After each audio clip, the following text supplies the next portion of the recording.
Оқушылар тақтаға кім шығады, соны анықтаймыз. Қане, бәріміз тақтаға қараймыз.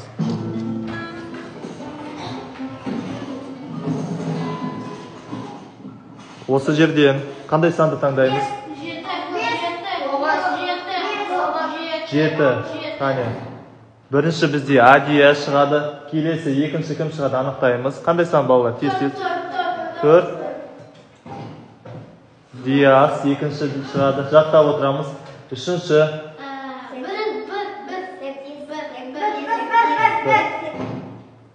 Айдар болды. Так, енді.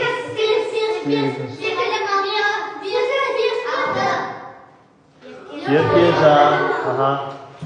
Так, келесі. Асыл. Аха. Келесі. Санжар. Аха, келесі балалар.